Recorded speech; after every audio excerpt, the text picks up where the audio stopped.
Okay, hi guys, I'm Shireen. I'm a senior at Frisco High School. This is my first year in ISM, and I'm studying pediatrics. A little bit about me. I have been bad at golf for 2.5 years now. I've been playing violin for 9 years. I'm in NHS, Climate Committee, and Parks and Rec is the best TV show ever, and Friends is okay too. My quote for this year is, "If opportunity doesn't knock, build a door." And I think this applies more to me than my topic or what I'm studying, because I'm a really shy person and it's really hard for me to get out of my comfort zone and think out of the box and ask for favors and ask for interviews, and I think ISM has really helped me get past that. My mission statement: through the Independent Study and Mentorship Program, I plan to gain experience and knowledge in informational interviews, as well as in the pediatric medical field, and become better prepared for the medical world.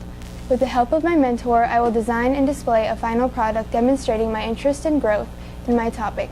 After ISM, I plan to use the knowledge I accumulated to find further opportunities in the medical field, and eventually practice medicine to the best of my ability.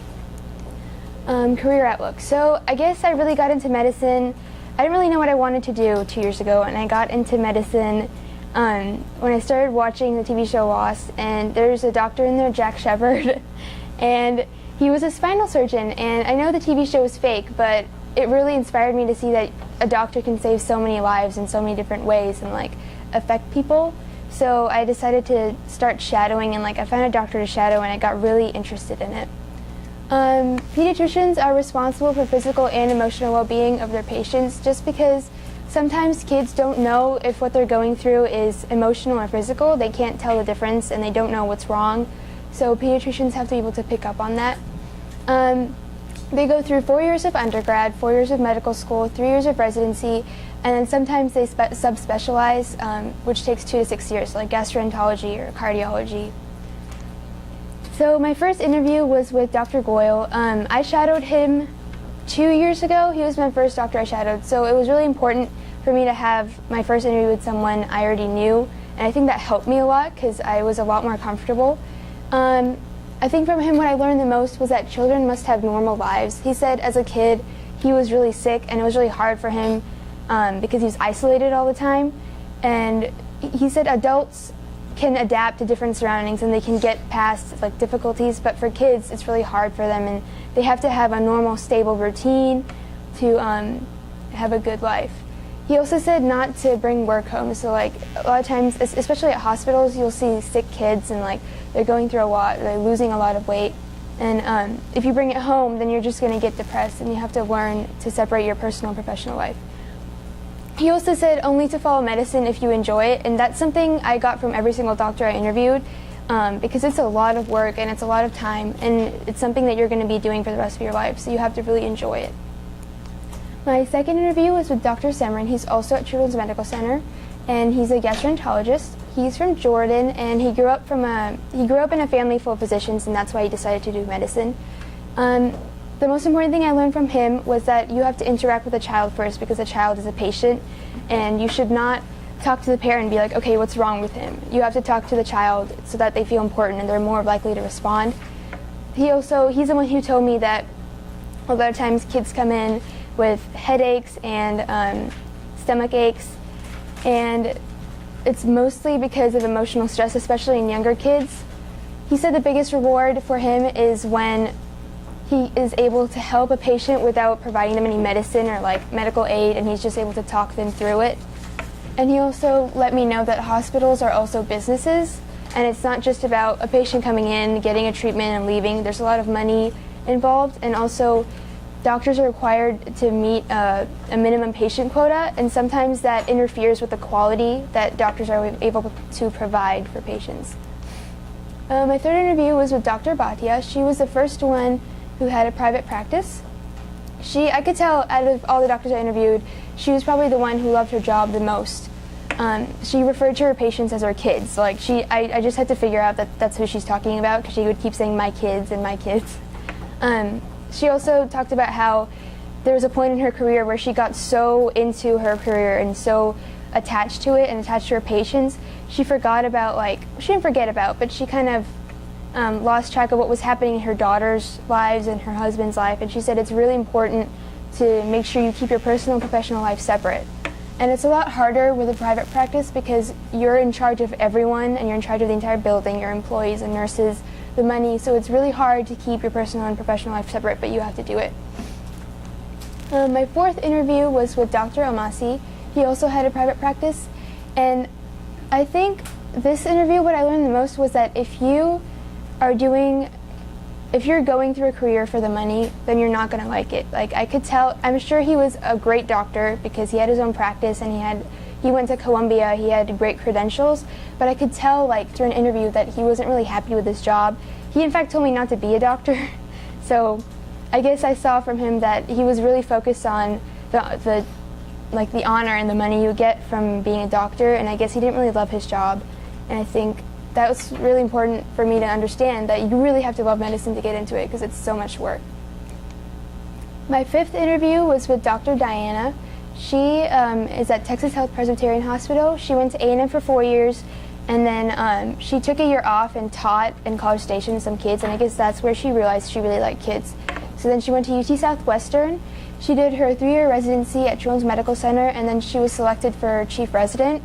So obviously she was a really, really great doctor, and she's pretty young too, so she was really accomplished, and I really enjoyed talking to her. The most important thing for her, she said, was to see how her patients grow. She's had patients before they were even born to now they're like 10 years old, and she really enjoys seeing them grow and helping them. And she also told me that you have to love your job to be a doctor because it's a lot of work, and like she shares a practice with 9 other doctors, but she still is on call all the time, and she just said you have to love your job. I talked to her. She was really, really relatable, I think, out of all the doctors I talked to. And she told me about her residency and the stuff she went through. And she said one time, within 3 days, they had like a helicopter crash into a lake, and a woman did cocaine in the parking lot, and like her placenta like broke, and like she went into premature labor, and then 3 kids came in with gunshot wounds, and this all happened like within 3 days of her residency. And she said things like that happen, and it's a lot like Grey's Anatomy, but in real life, like, you don't have as much drama, and that was kind of a one-time thing. She also told me that children are moldable, unlike adults, which is why she chose pediatrics. Adults are a lot harder to change. So if they're going through something, you have to keep telling them, okay, you need to take this medicine, you need to do this, you need to change your lifestyle, and it's a lot harder for them to adjust to that. Versus children, you can tell them and they're like, okay, I'll do it, and you can affect their lives like for the rest of their life. The UNC field trip, we went on a field trip in September, I think, and my first class I took was neuroscience, and that was a really interesting class, and I applied for a major in neuroscience in UT Austin, and I really enjoyed it, and we learned about the 5 different tastes, and it was sour, sweet, salty, and bitter, and there's a 5th one, which is umami, which is a new taste they've come up with, and it's like savory, so like sushi and like stew and beef and stuff. Then I went to the speech and hearing anatomy class where we learned about the different parts of the mouth and what kind of sounds they make. And the biological sciences class was just like photosynthesis and respiration, which is what we're learning in AP biology this year. My research assessments were about a lot of different things. They weren't always just focused on pediatrics. So my first one was men versus women in pediatrics, and how men have more leadership roles in pediatrics right now, and women tend to choose more patient care related things and teaching things. My second one, cultural religious beliefs. A lot of times patients come in and they need a treatment, obviously, but their cultural religious beliefs prevent them from getting the best treatment they can. And that a lot of times that has an effect on what kind of treatment the doctor is able to provide for them. Then the last one that I thought was really interesting was that pediatricians have to take care of the emotional and physical well-being of their patients. And I think this struck me the most because it was just like, wow, I didn't realize kids are really, really vulnerable, and they're really naive. They don't understand the different things that can affect them. Like, my mentor told me that a lot of kids go through depression and like abuse, and a lot more than you would think. And so that led me to my original work, and I've decided to do research on symptoms and behaviors that patients exhibit when they're going through emotional stress, and like maybe solutions to that. And when I talked to my mentor about it, she told me that a lot of times parenting has a hand in it. So sometimes parents just get frustrated, they don't know how to act around their children. That has an effect on it. So for example, she had a patient come in who was overweight. He must have been like 12 years old.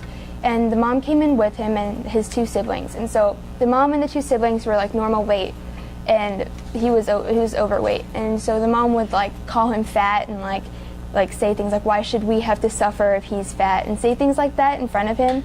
And she said that especially for kids that age where they're growing and they're getting more aware of their body and like the people around them, it's really hard for them to hear, especially their parents putting them down like that. And that's a lot of times that causes depression.